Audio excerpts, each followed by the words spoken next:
No coaching companies will be hurt during this recording. No.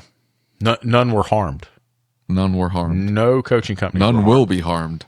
Yeah. Or all of them will be harmed. Maybe. Other than the great people at... I'm Kent with the Institute, and we're proud sponsors of this show because we wholeheartedly believe in what Lucas and David are doing for the automotive industry. Like them, our mission is to enlighten and empower the automotive community, challenging everyone to pursue excellence and achieve remarkable success. As a listener, you're a vital part of this whole journey of growth and development, and your participation is shaping our industry. And for that, we thank you. If ever you need assistance on your path towards a better business and a better life, remember the Institute is here for you. We'll provide a comprehensive assessment of your business, identify opportunities for improvement, and help you get moving towards your goals. And if you need any more reason, then we'll help you make more money, remove some stress from your life, and give you a plan for growth. This assessment doesn't cost you a thing. Feel free to reach out through Lucas and David, or you can visit us at wearetheinstitute.com. Enjoy the show. Hey, did you hear what they're rolling out? What? So they're going to have vetted partners that sell specific products. For example, a vetted partner is Shop Marketing Pros. Yeah. And Parts Tech. Parts Tech. So they Good have stuff. And there are other coaching companies that do the same thing. The difference, though, is the other coaching companies take a commission. So if they turn... Causes your price to go up. Maybe.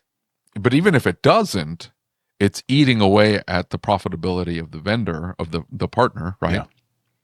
So if they're going to charge whatever, $5,000 to send somebody to Shop Marketing Pros, it eats away at the profitability of Shop Marketing Pros. And I guess the idea is that they gain a customer that is an easy sell because the coaching company is going to do all the selling for them, but they get the kickback on the back end.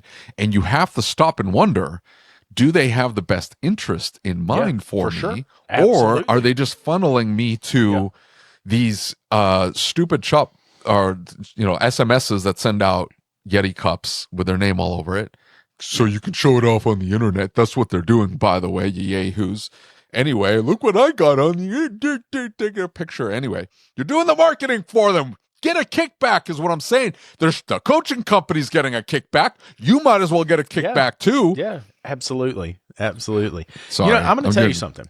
So talking about the Institute, right? And I know this is not what... Anyway, let me finish it. The partners, no kickbacks. ADHD is strong today. I know. The kickback, no kickbacks.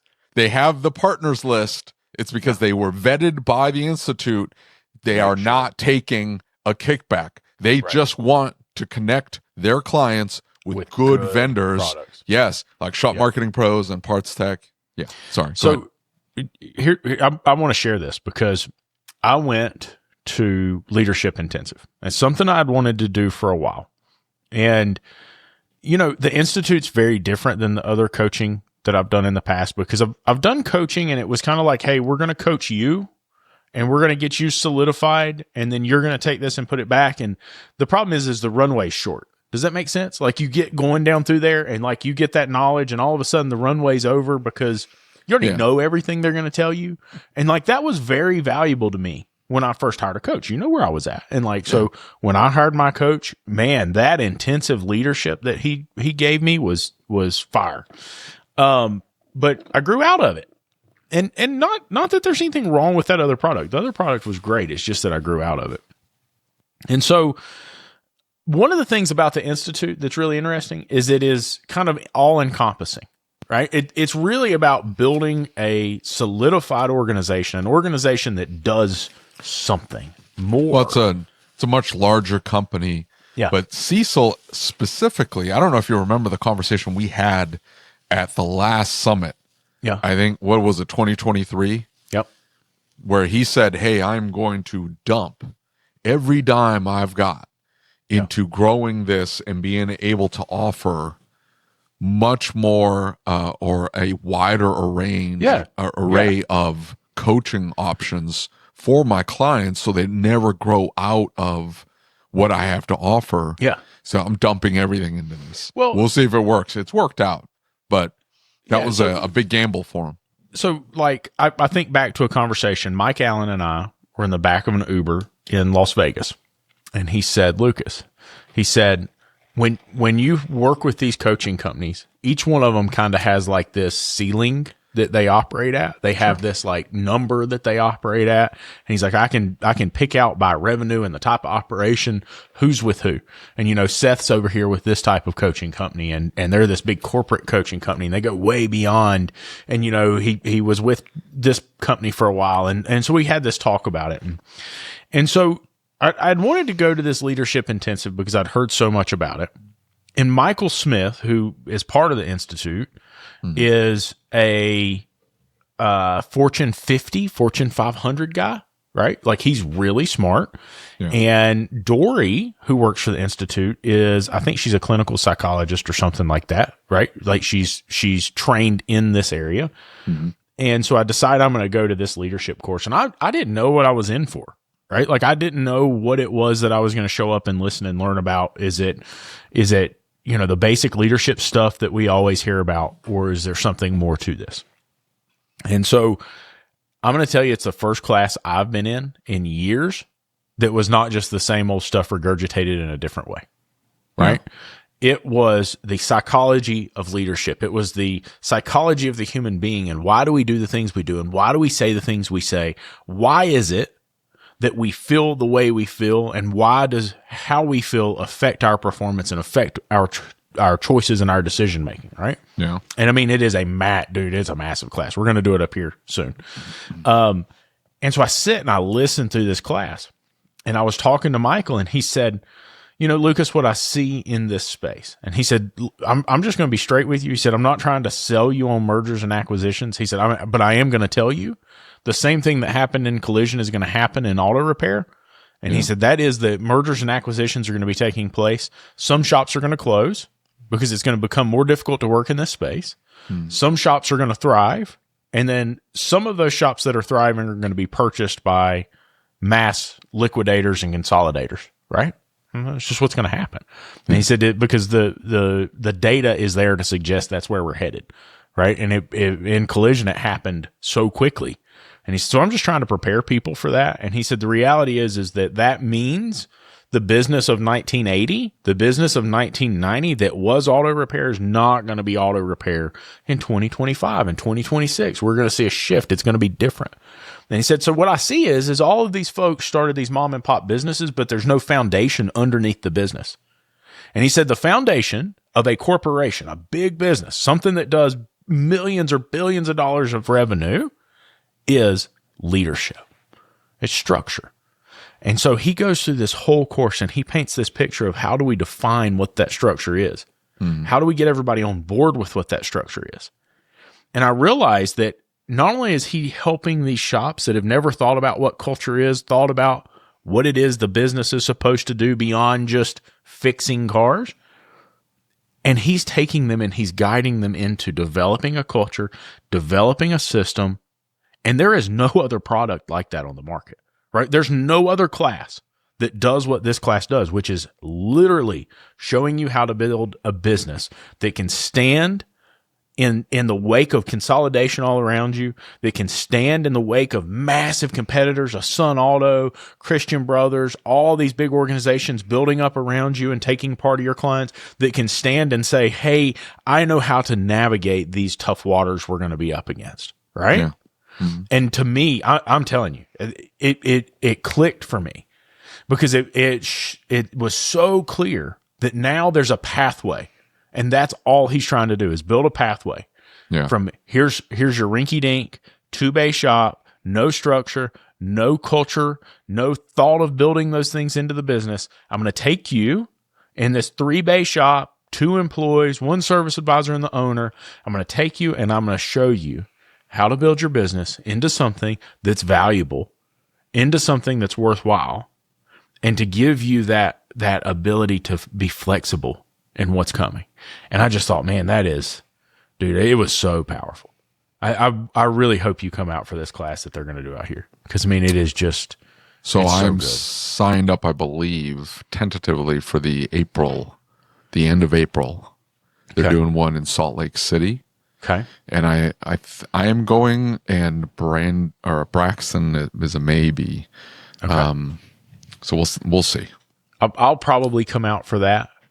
Will you? Or if you want to come out A lot to of the good one that's here. restaurants in Salt Lake City. Huh?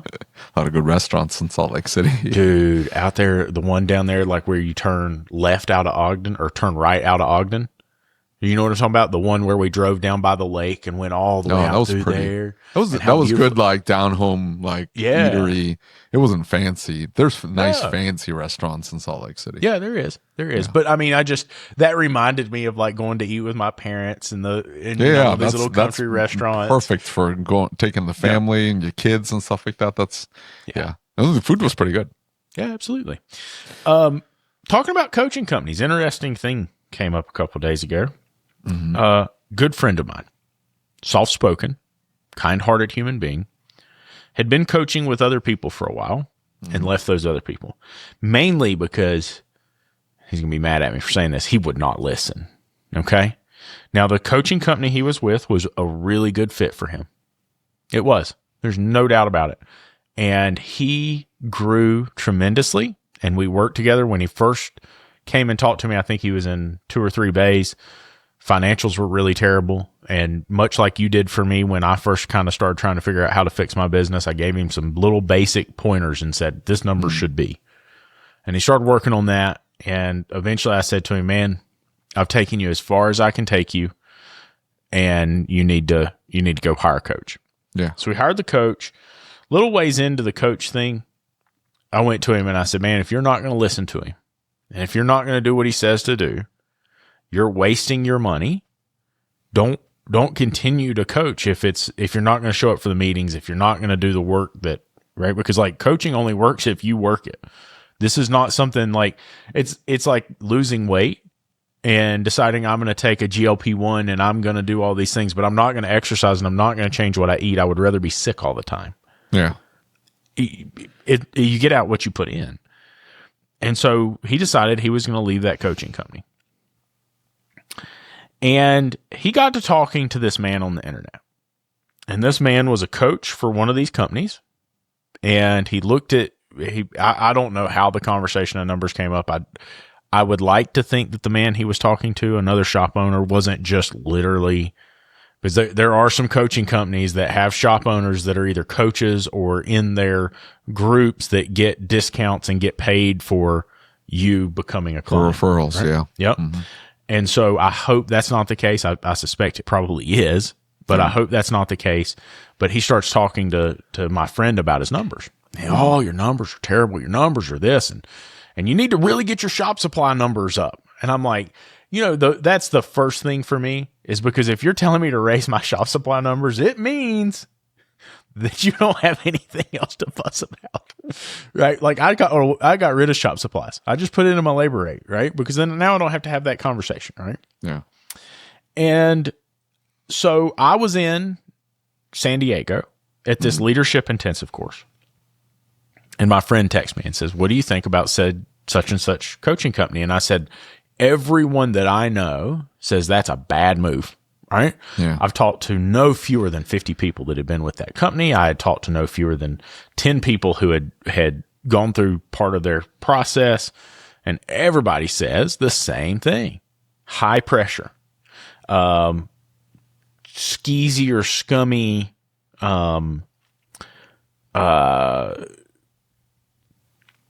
contract / finance deal, the way you pay for the coaching.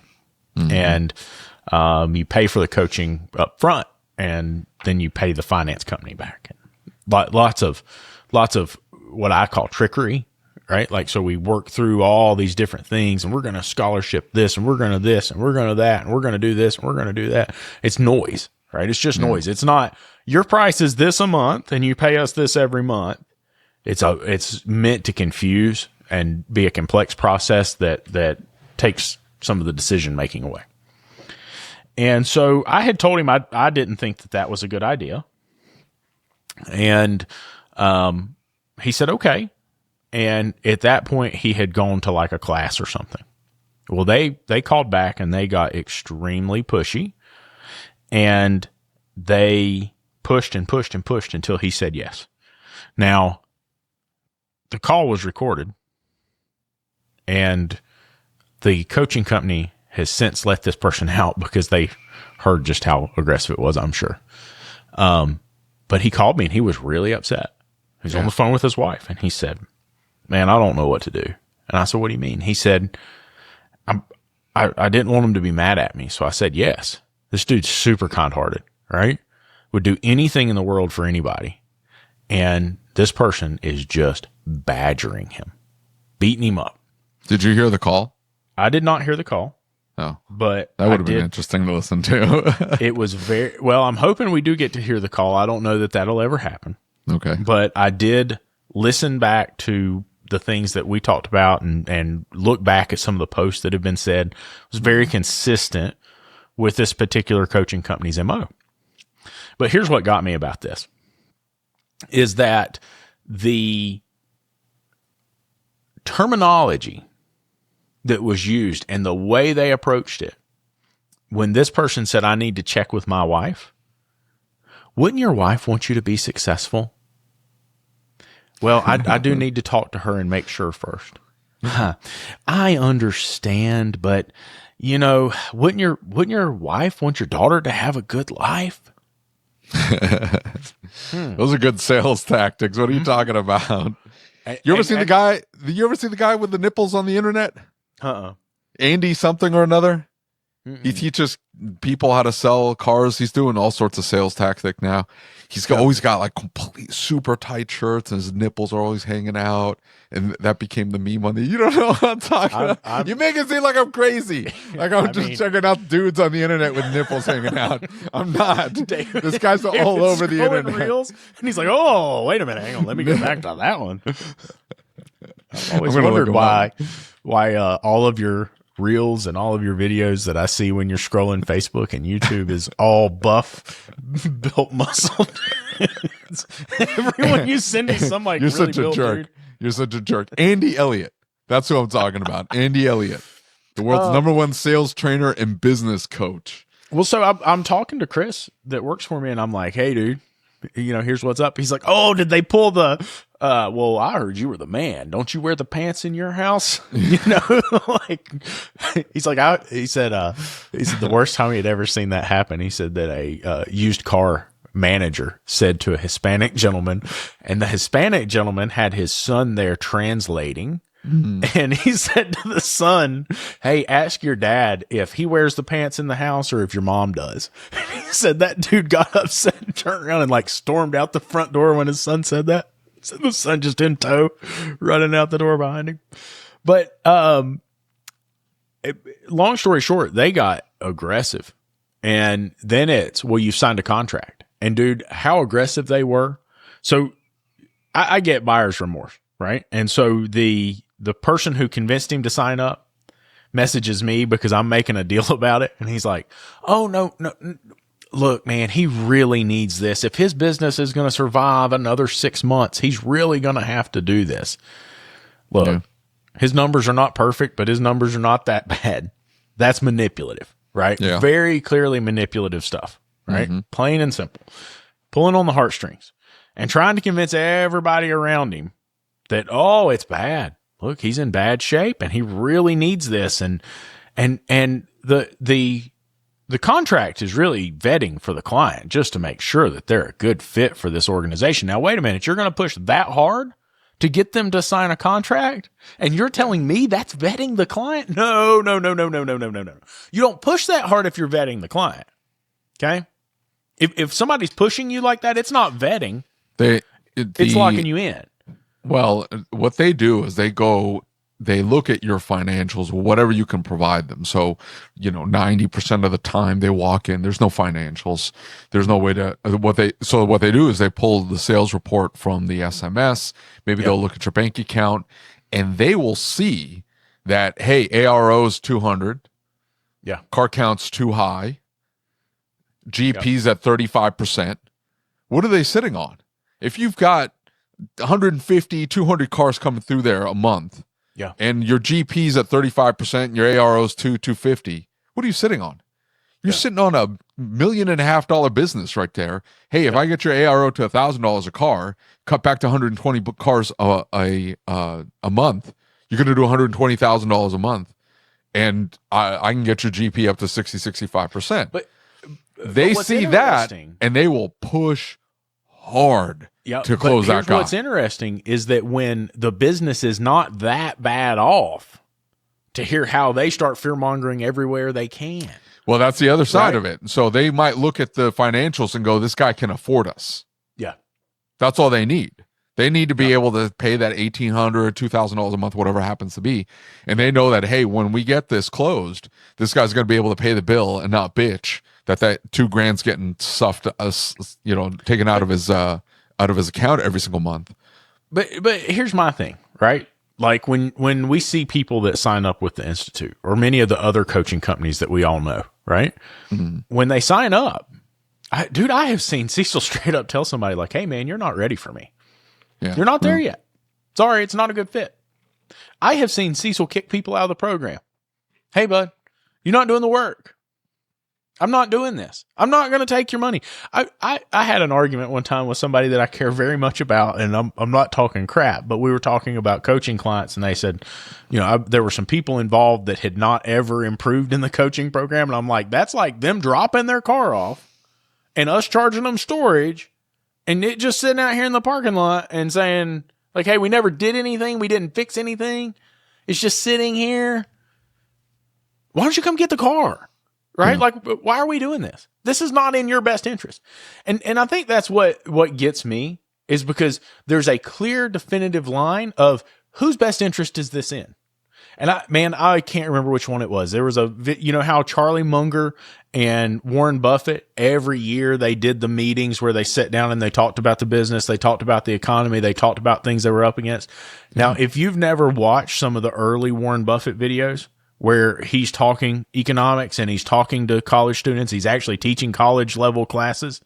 Dude, I'm telling you, you are missing out. I will never forget him I ever told you the China loan story? Did I ever tell you about that? Mm. So he's talking to this group of college students and he said, listen, investing and buying businesses is very simple. He said, I can go to China and I can borrow $1 billion or $1 million or $100,000, whatever it is, for 2%. And he said, I can buy a business that makes 10%. How much money did I make? And he's like, that's the extent of it. He's like, it makes sense. And he said, as long as you pay your bills and you do things the right way and you find businesses with good people and good culture and they make money, it's a no-brainer. It just makes money. Right? Mm-hmm. And he's like, now I'm getting old, so I'm a little stingy. And he said, so I want businesses that are making 20 and 25%. And I want to find people who are already successful in running the business, and I want to pay them just to do what they do. Because if I can borrow $1 million at 5% or 6%, and that business makes 20%, it's better than what I can get in the market. And it was like an eye opener for me. Duh, right? Like this makes sense. But there was a video of them, and they were doing their yearly audit or whatever they call those end of year meetings. And Charlie Munger said they asked him, what are the most powerful things about being in business that you would tell somebody? And they said, never, ever, ever let somebody make a decision for you. And he said, if they want a decision right now, that's a decision that favors them, not you.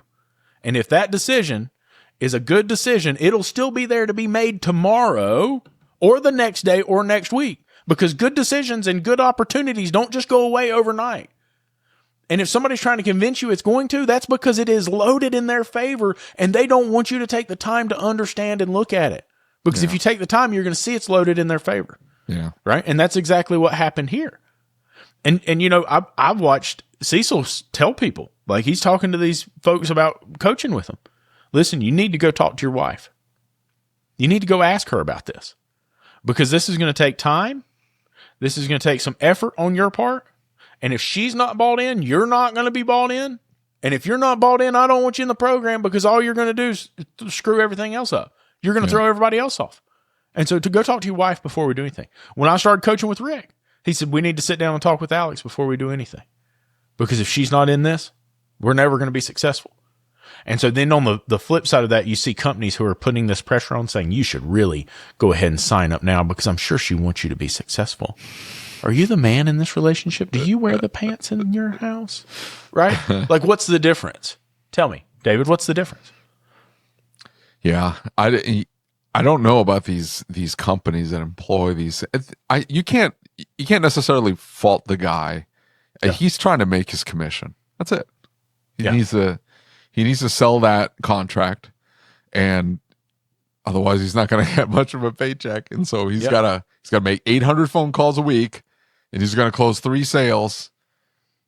And then that was his third one, and he needed a push. Yeah. And so he's going to use every skeezy, whatever it takes, tactic. He's going to use every line from Andy Elliott. Look him up. Nipples. Andy Elliott. He's going to use every single Andy Elliott phrase he can throw out there to make sure he closes a sale. I don't know that that's necessary, because I think the Institute uses the salespeople. They've got people on staff that just make phone calls and follow up with people and see if they can close them on a group or whatever. I get that. But you talk to Cecil and the way they pay, there's always this was a game changer for us. This is before we had, or they had, I think they were going to sign up with us as a sponsor, or we were in the talks. Yep. You know what sold me like 100% on them and the whole shtick that they do is like, hey, he said this flat out, one of our guiding philosophies is everyone wins. Yeah.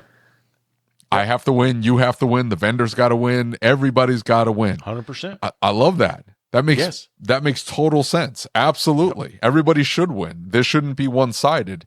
And there shouldn't be buyer's remorse. What happens when you typically buy?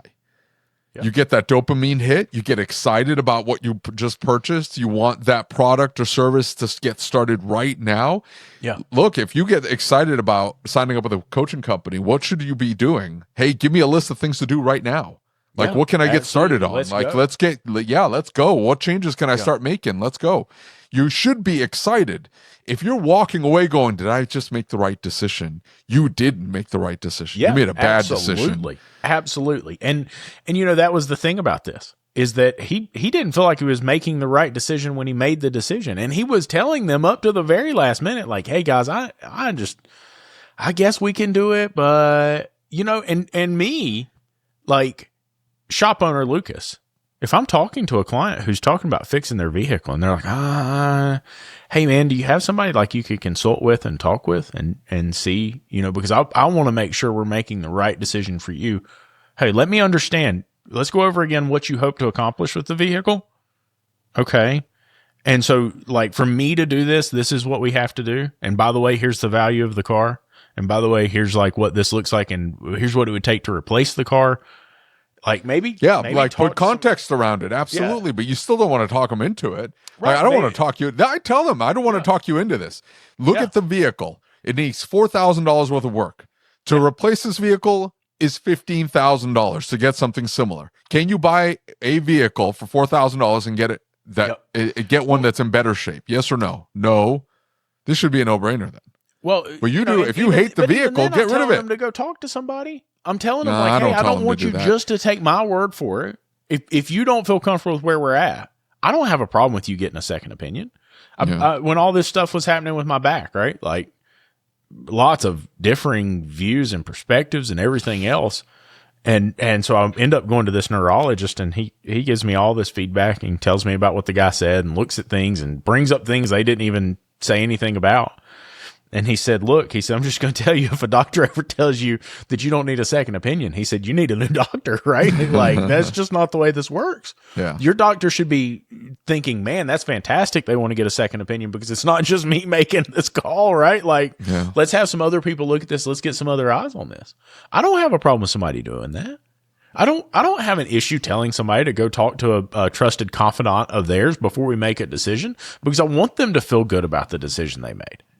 I want them to feel good. The problem is, I don't either. But the problem with go talk to someone else is that whoever you're going to talk to is a yahoo. They don't know what the hell they're saying. I guarantee you they don't know anything about cars. They may say they do. They may think they do, but they don't do it for a living. They don't know anything about cars. Yeah. But I'm saying, have them call me. Let's go over it with them. Yes, so that's okay. If you want to go talk to someone, have them call me, and we'll go through this with them. That I'm okay with, because I will. That's what I do. That's what I guess I will put proper context around the decision. Yeah. Because at the end of the day, it is almost always beneficial for them to just fix what they have. So I do tell them the only reason why I wouldn't fix this car is because you hate it. In which case, no harm, no foul. I get it. You would go buy a new one. Yeah. If you hate this car, dump this. It's not worth fixing. But otherwise, if you like the car, there's no reason not to fix this because it's going to cost you more to replace it. Yeah. It almost always does. It's really rare that it's not. But this organization doesn't use data aside from fear, right? Like, based on what I've seen, I've heard from lots of people. I'm going to tell you something. There have been shops that have been successful. Oh, yes, of course. Lots of shops have been successful. There is no doubt. Usually, it's the shops that were involved very early on. Years and years ago, they got involved. They're still with them, and they're still working with them. And they're. I don't know that their tactics, their tactics have changed. And here's the thing, though. I don't know that they don't have a secret sauce. There's no secret sauce. Everybody's pretty much, other than these new guys that are pushing like 15 people doing one inspection just so you can get the car out the door and being open 7 to 7 and putting aquariums up front. That's kind of a different shtick. It's a quick lube model. It's a high volume. Quick lube high volume, quick lube model, but they do all sorts of repairs. Other than that, everything else has been around. What they push is the same thing as everybody else pushing. Same numbers, same metrics, everything's the same. The only difference, the differentiator, is how you obtain the customers. Yeah. Because a lot of coaching companies will push the cheap oil change model, get them in the door, get them all in there, and then process them as quickly as you can, be able to try to sell as much as you can, and then turn the bay. Not everybody teaches that. Yeah. But there's no secret sauce. So what they've been teaching since 96 is same as 2006, same as 2016, all the way up to now. Everything's the same. The difference is the accountability aspect, right? Because if you're working with somebody you trust, right? So let's go back to when I was coaching with Rick. I didn't know.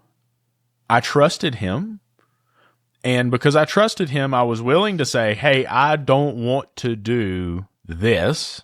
But I trust you, and I know you're not going to lead me in the wrong direction, so I'm going to do it, right? The business gets a little bit better. And I would get upset about something. He'd have to come in and talk me down off the ledge.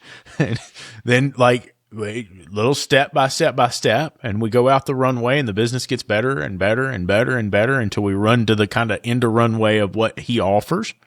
And then I moved to the Institute, and we're starting at the beginning of the runway again, and we're working through each one of these things because I trust Cecil, I trust the team at the Institute, and I've got accountability with them, right? Because I care what they think, and they're part of the show. They're part of much more than just like that aspect of my life. They're part of our family, and so now it's I've got this new accountability partner, and we're pushing to get there.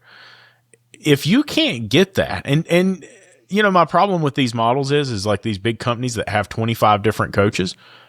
Dude, if you don't know your coach before you sign up with these people and you've got a contract, what the F?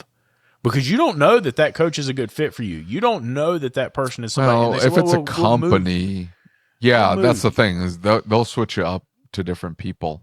Yeah. But I've even had that happen too. And they stick you with somebody. You don't respect the person. You don't know them. So you don't know their background, and they always sell themselves. No chance to build a relationship first. Yeah, there's a little bit of a relationship that has to be built there, and they tell you, oh well, I ran this huge company and blah blah blah. It's like, okay, dude, I don't know. If I had started coaching with Cecil right out the gate, I was going through it.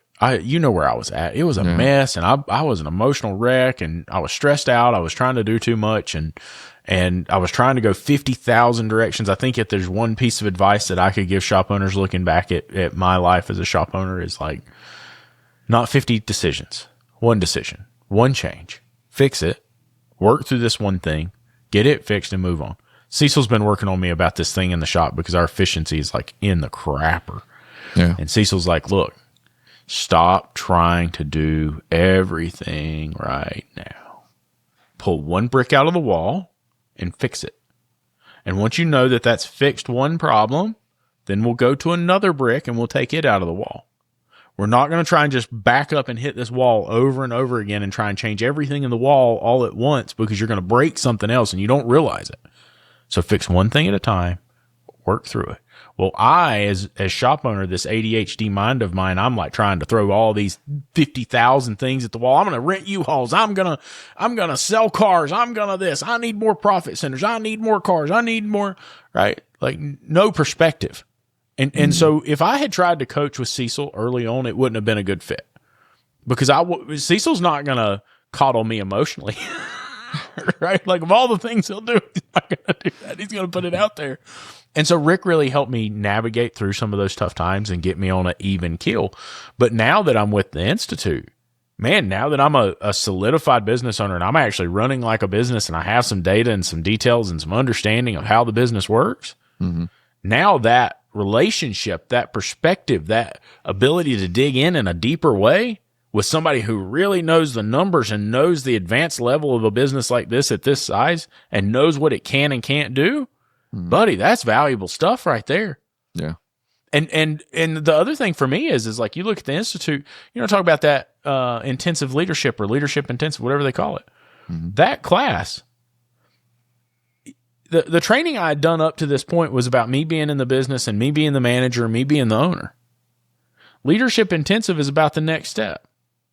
How do I build a culture? How do I build a system? How do I build an environment where I'm not the person at the front counter all the time? Yeah. How do I build an environment where I'm not hand-holding all the time? Now, other coaches and lots of different companies have implemented things like this, but not at this level, I promise. There's nothing like it. And so it's really hard, in my opinion, to get that from some of these companies, because I've heard from people who have worked with these coaches, and these coaches weren't in the automotive space. Some of them weren't even coaches, and they just were brought in and trained to be coaches. Yeah. Because, hey, we have a system that we need you to teach. You just and need make to tell sure them that this they is what this number needs execute. to They do. make sure they execute on this system. Well, I was talking to the individual we're talking about, and he said the very first coaching meeting, the coach called and said, "Oh, something came up. I'm not going to be there." Or no, the first one was 15 minutes. And then the second one was, "Oh, I'm not going to be there." And it's like the coaching calls that I'm used to are an hour long. And throughout the week, if you need anything, you're emailing and communicating back and forth with your coach. You run into something, shoot them an email. They respond. They tell you how to handle something. They help you work through situations and troubles. And to tell me that we're going to have a 15-minute meeting for 18, 19, 2,000 a month. Sorry, boo. Like, you can get bent. Bye. It's ridiculous. Yeah. Okay. So, hey, if you don't feel good, if you're not excited, that should be because we got to leave the nugget at the end, because otherwise they're like, yeah, it's a bitch, it's bitching. And well, anyway, No. if you don't feel excited about signing up with them and you're not like raring to go and like, hey, tell me what to do right now, I want to be able to take this first step. What should I be looking at tomorrow? If you're not excited about coming into the shop the next morning to start making changes, you don't have the right person. You're not talking to the right team. You need to take a step back and go, why am I really doing this? I need to go talk to somebody else first. And if your coach is not doing some of that for you, if the coach you're working with is not saying to you, hey man, like I've got to make sure you're a good fit for us too. Yeah. If they're not questioning things and asking hard questions, if they're just coming up and saying like random numbers need to be this, that, or the other, and you can make this much and you can do this much and it's high pressure. I go back to the Warren Buffett thing. If somebody's trying to pressure you to make a decision right now, it's not a good decision. You should never be in a situation where you feel like you need to make the decision right this second. There comes times when like I would expect somebody to push. If I've been sitting on the pot for 2 days, a week, a month, and I keep talking about I want to do this and the business is a mess and I keep calling and asking for help, eventually, I mean, I tell my friends all the time, there's some that call me and it's like, man, I don't know what's going on and nothing's working my way. And I'll get on to them like, dude, are you going to effing do something and make this better, or are you just going to sit on it? Right? Like, what are you going to do? It's time to shit or get off the pot. That's one thing.